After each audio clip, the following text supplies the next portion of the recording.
Welcome to the Game of Risk, everyone. I'm your host, OliveXC, a top player at this game. Back at you with some Europe Advanced Progressive Capitals. We're going to cap here on Noob Corner. You look at this guy's right here. Beautiful one-pointer. You also see Spain is a 1 point. All of our troops are here. This is a beautiful start for us. Yeah, so in my prime forecast spark, I was #1 in the world. I placed top 3 in I think 20 plus tournaments. In the past year and a half, I've fallen off. The community's improved. I've practiced less. I've fallen behind. So I'm now no longer the best in the world, and I focused more on content creation and streaming as a result. To be the best in the world is extremely challenging. It requires immense talent, immense dedication. What you he's really saying have is to that want he's washed, it. grasping onto the last vestiges of greatness that he once had.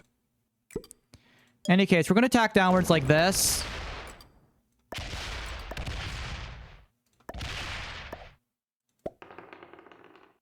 We don't take over this.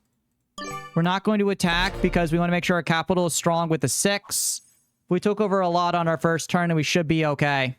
I mean, I'm still a very good player. I have a lot of natural talent at the game, but I fully acknowledge that there's no question I'm not the best in the world. There are many people that are better than me. And against the very top players, like the top 30, they're a different level than me. I'm at the 2nd tier at this point. Even in 1v1, I don't think I'm in the top 5 anymore. It could be, but in my career, in prior months, in prior roles, I had more free time, so I had less responsibility. My responsibility has gone up a lot as I've grown in my career, and it has limited me to focus on risk. I've had to sleep more. I've had to stay late at work more. I've had to travel more. A lot of my accomplishments happened during COVID when everybody was indoors and there was more free time for people to focus on this. I got more friends and started socializing more. A lot, I think, positive things long term happened through doing all of this. But I also acknowledge that it's not sustainable, because when I was the best in the world at the game, I made a couple $100 off of it. It was obviously, it's nice. Any amount of money that you can get is good, but it's not life-changing at all. It's not going to break the bank or anything for me or be something outstanding. The game's just too small for that. Okay, so that's blue. Blue has 11. Now blue sees me here. So blue has an 8 behind at the moment. And forecast bank, you probably see this with a lot of players. It's very hard to stay being the best for an extended period of time. It's really hard to do that because the game is going to evolve meta-wise. Different players are going to bring different play styles. It's very draining to play a game at a high level for a significant period of time. Once you win a lot, that desire to keep winning, you start to just expect it. Whereas people that have never won before, that truly hunger for it, they will throw everything they can to try to win as much as they can. Right? There's always someone newer, hungrier, ready to chase that title away. Even in a game like Risk, which is a popular game, but not the crazy most popular. All of that to say, I don't expect to ever be the best at the game again because I'm not trying enough. Because I have other priorities that I do in my life. But I'm happy with what I've accomplished, and I'm happy to do what I'm doing right now, which is being a good content creator for all of you guys, streaming, having fun. I have a top-of-the-line microphone. I have a top-of-the-line computer, top-of-the-line camera. I have really good stuff for all of you. Oh my gosh, I'm not angry, bro. I'm only happy.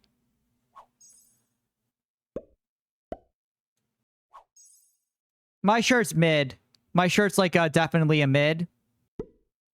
Come on, bro. Come on, bro. I've been nothing but nice to you. Don't throw the shade on me like that.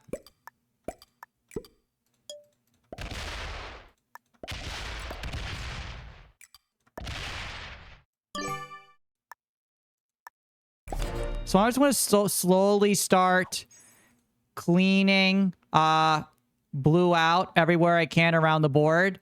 I know that green... Oh, I have arrows, by the way. This was hard to create. You think this is easy? This is not easy. You can do an AI prompt. I have like very good controls on my Twitch stream. I have a loyal audience of moderators. BukeTube, I truly only love you in the most platonic way possible, and I hope you recognize that. Nothing but platonic love is what you will get from me. It's only platonic. Yeah, my bed is pretty, like, top tier. I spent a lot of money on this bed. It's one of the few ways I was very bougie in my life. We would betray you in a heartbeat for small sum. I know. Look at these arrows. Like, those are some freaking good arrows, bro. Pink is getting 7 now. So blue should not have many spots left to be getting a card for themselves. So only one player is out right now. I'm assuming blue is still in other areas of this board somewhere. Green has Russia, but I don't care. So unless blue is, as they're getting 11, unless blue is like in Vienna or Trieste, I should be fine.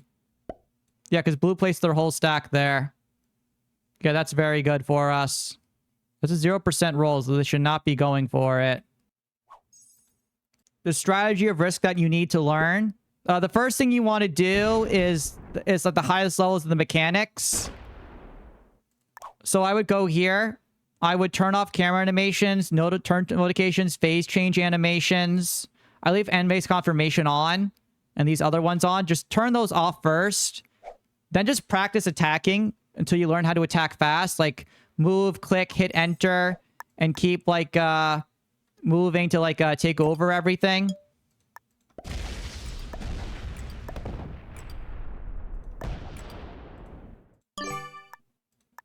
Right, so, like, that's the next step. So that's just the mechanic stage of it. Then it's about, once you understand the rules of the game, about how to interact with the other players, right? Understand the point of alliances. Understand the good neighbor theory, where if you don't break me, I don't break you. You need to understand when to break alliances. And understand that at the highest level, aggression is what it wins game rather than passivity. So that's like the short answer. Fix your settings, know how to attack fast, and understand alliances. That alone will make you an above average player and probably puts you up at least up to expert level in ability. Breaking an alliance is just when you end the alliance, you directly attack the player, and you anger them, but you hope that by doing so, you get a significant advantage where they can't reciprocate attacking you, and then you have an overwhelming lead to take the game. The only strategy you need to know?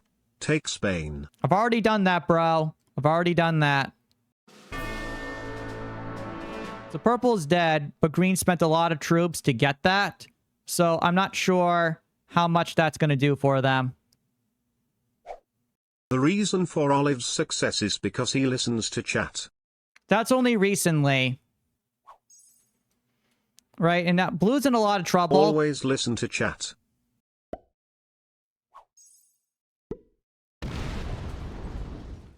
Okay, yellow breaks our bonus in the center. That doesn't really matter too much.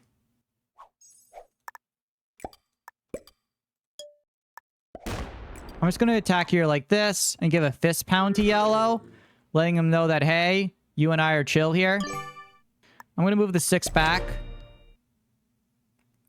And at this point, I am outproducing blue, and I'm getting cards when they are not getting cards.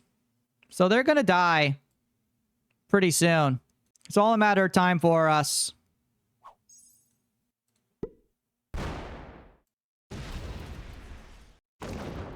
You know, for Forecast Spark, for a new player, the fact you know the acronym Noob Corner is pretty good. So I chose this capital the way that I did because this is a 1-point hold, right? Because this is a blizzard and this is a blizzard.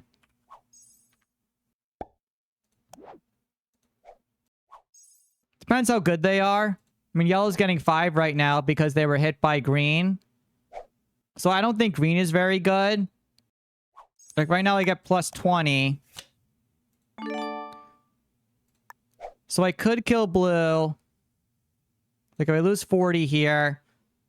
It's a guaranteed kill. Yeah, all the players' capitals are away from me. Yeah, if blue has a traded on 3, that's just awful. So we are just going to take out blue here. Out of this game now. And thankfully we get some amazing, amazing dice here.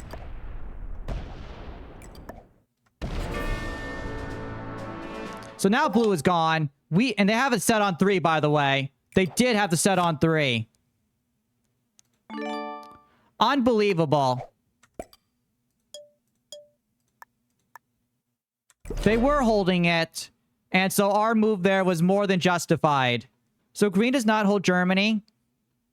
Forecast spark, because here you can always click on the world to see the bonuses. And they're done by color. So this is a color here. So since I hold Denmark, green can't have Germany. And it looks like there's probably multiple capitals down here, which is why people are fighting more for it.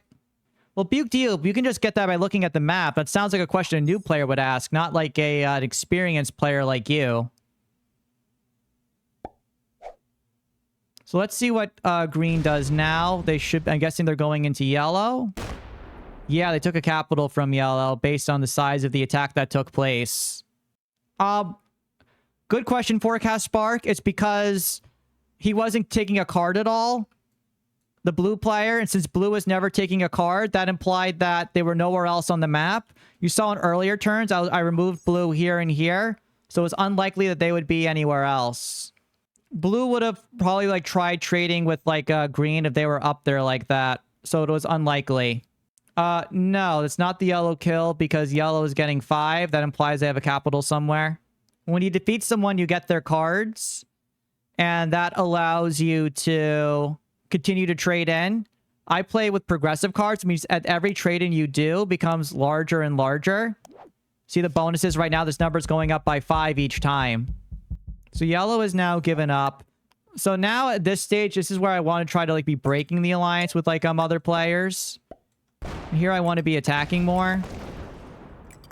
I want to break everything that I can of the green player.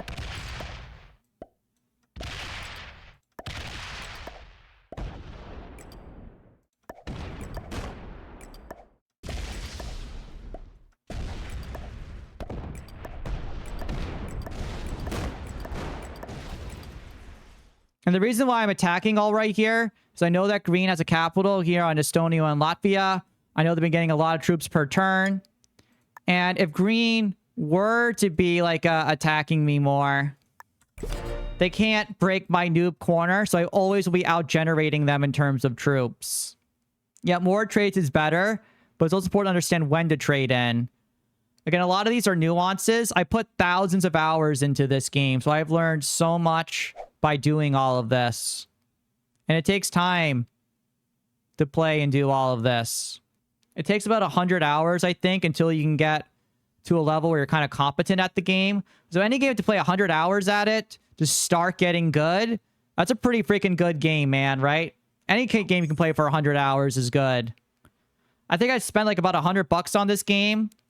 Obviously, I've made money off of the game for content creation, but even if I wasn't, all the stuff that I did has just like been amazing. $100 for 2,000 hours of enjoyment is one of the best ratios I've ever had.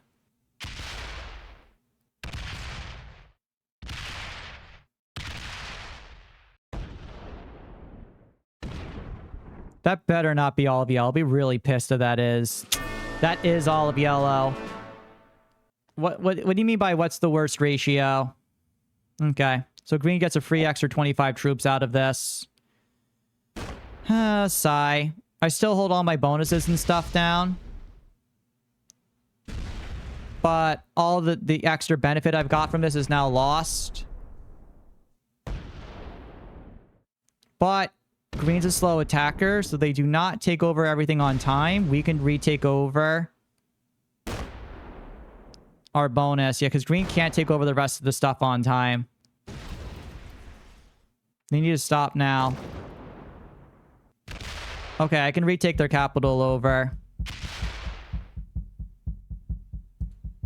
So that's important.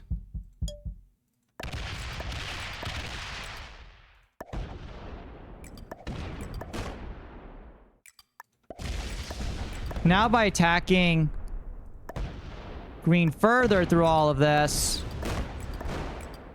That's pink, by the way. Very interesting. Pink is on one card.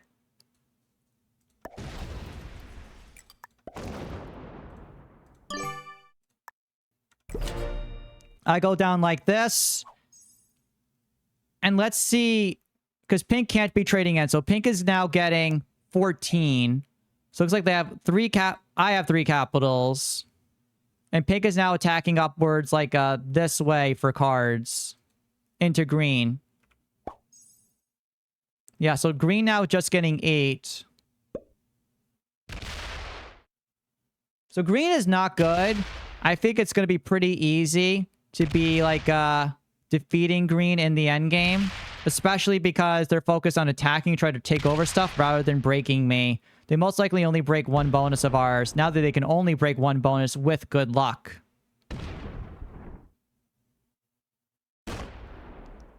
Green's a slow attacker. I ain't worried about green. You know the phrase, greenies or meanies? Yeah, well, green's like mean, but I'm not worried about them at all. So I only see they have a 5 down right here. I'm getting plus 41 right now. Extra troops I'm getting here on Greece.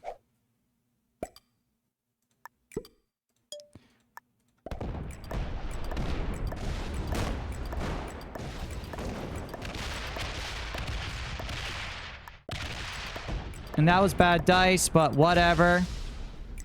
Let's see if we can just kill pink and take this game. It looks like we cannot kill the pink player because that's a 15% roll. Not worth going for there. But I'm going to make that a 20 simply because if pink hits that, they die. They die. They can hit that if they want. That's always their choice. But at this point, we just have like it all locked down.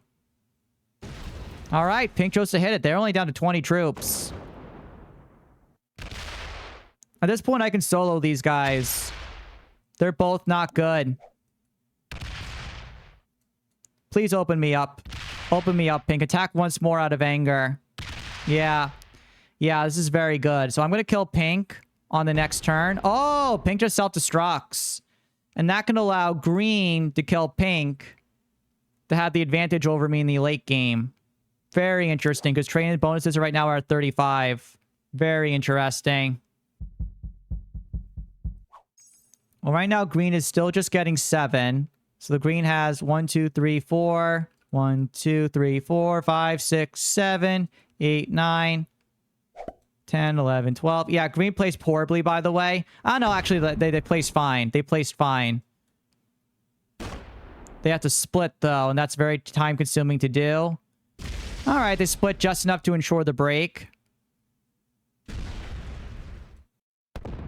Yeah, green's just playing for second. That's GG.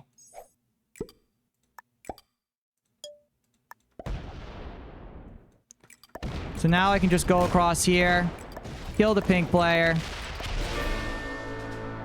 get another beautiful trade in. Oh, yes. Beautiful, beautiful, beautiful stuff right now. And honestly, I know that the green player is not that good. And since I'm not worried at all about green's skill, I can just focus on attacking every territory around the board. Like, this looks scary, but, like, I don't care. Because what's it going to do to me?